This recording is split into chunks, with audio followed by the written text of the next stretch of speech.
Alright, so for question 3, let's try out something which involves some exponential functions, shall we? So question 3, let me take a look at some of the better examples over here.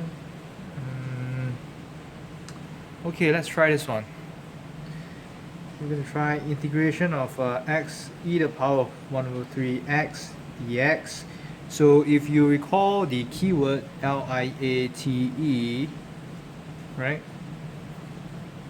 The algebra comes before the exponential, so that is something that we keep, right? So we keep the x, we integrate the exponential, which is e to the power 1 over 3x over 1 over 3 is always a minus integral. So what we integrated earlier, we're going to keep it here. And what we kept, we differentiate to its 1 dx.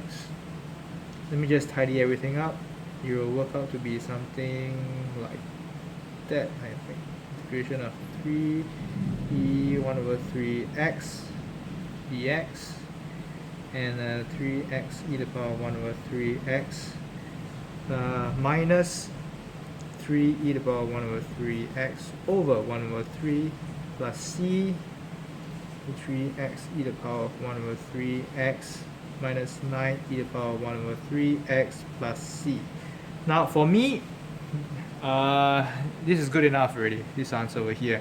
But for those of you who would like to take one step further to actually factorize out, I'm also okay with that. So if you give me answers like, if you take out figure x is equal to x minus 3 plus c, I'm also okay with this. It's okay, no problem. Alright, now let us try some other examples that involves a logarithm, shall we?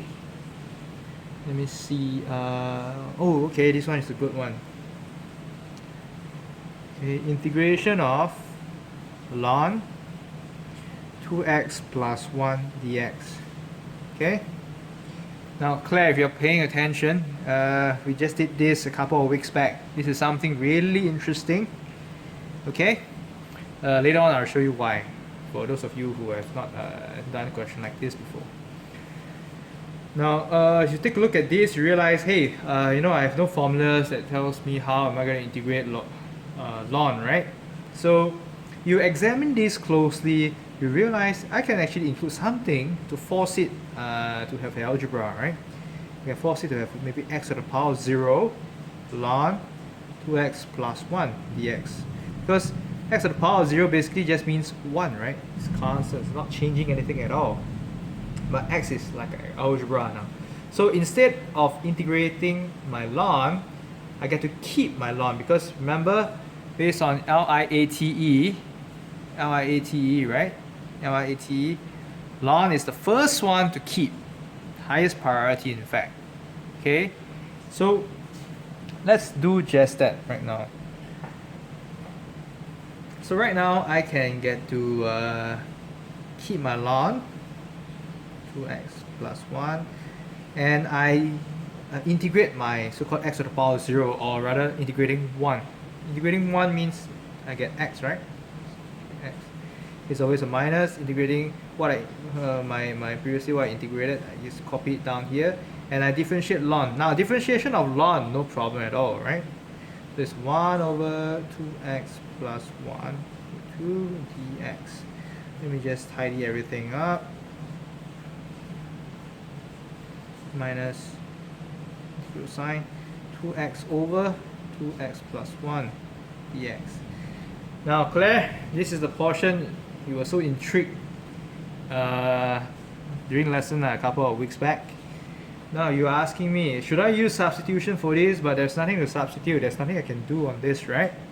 So we can apply a trick, a little dirty trick, which my professor likes to call it back then and during the undergrad days.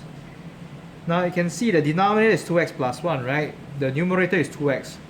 You can make it somewhat similar, right?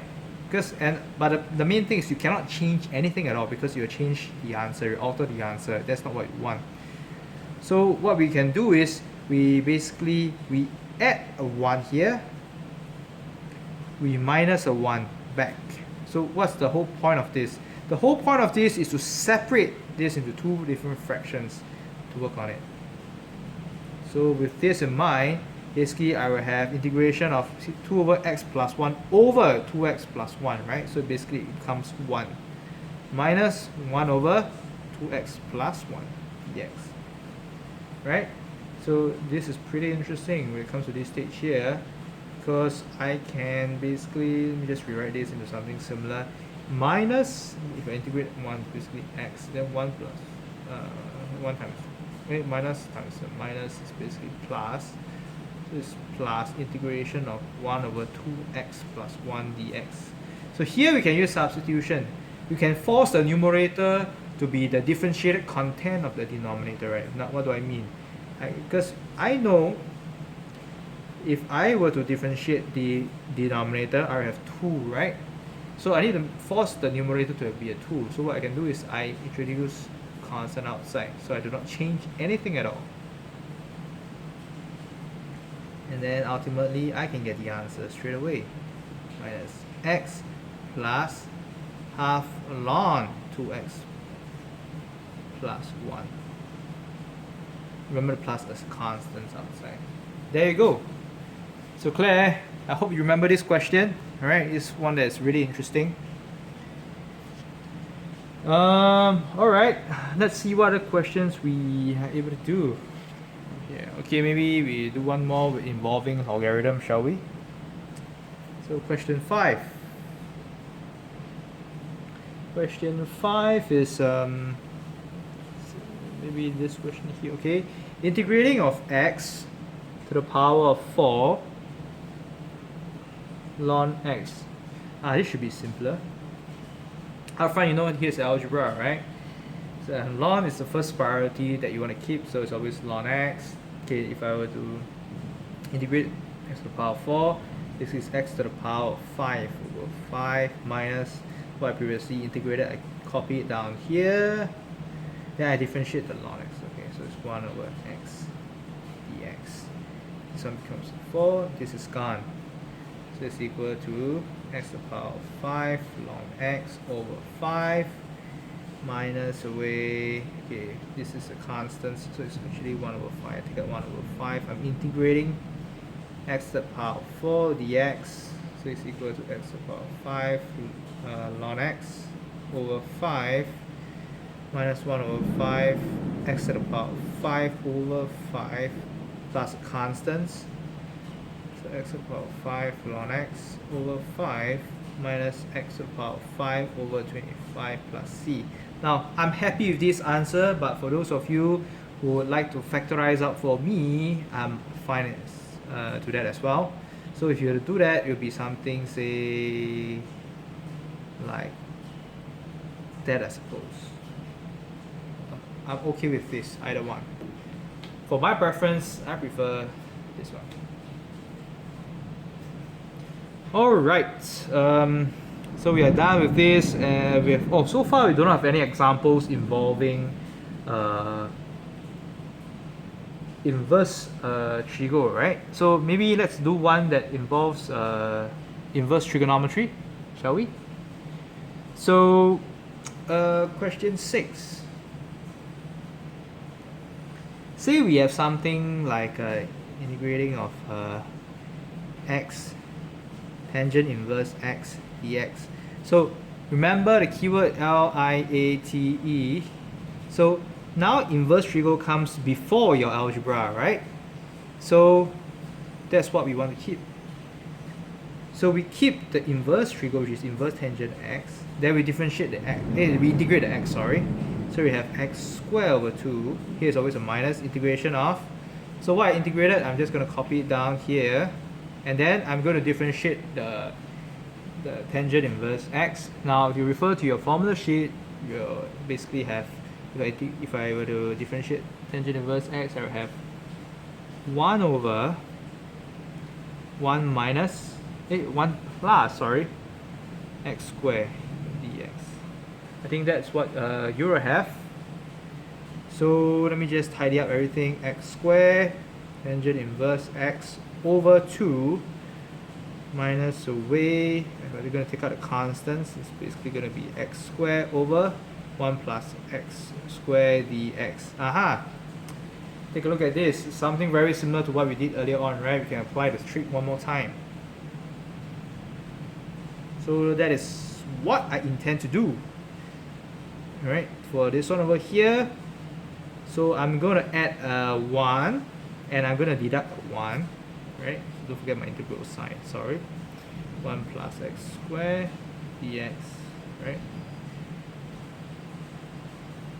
Not changing anything. I'm not changing anything, alright? Yeah, okay. So, basically, this is just going to be minus half. Oh, maybe I shouldn't have put a bracket. Sorry, it's a bit untidy. I hope you guys are able to see it. Integrating of 1 minus 1 over 1 plus x squared dx. Sorry about the bracket earlier. It's not necessary at all. Please ignore that. Okay, so now let's continue with this. This is basically minus half. Now I'd like to put a bracket now. Make sure I do not make any careless mistake. I'm just integrating this portion here, right? So if I integrate this, this is just x and minus away. Oh yeah, okay. So I'm going to integrate this one here, which I do not want you guys to mix up. I'm not going to skip any steps here.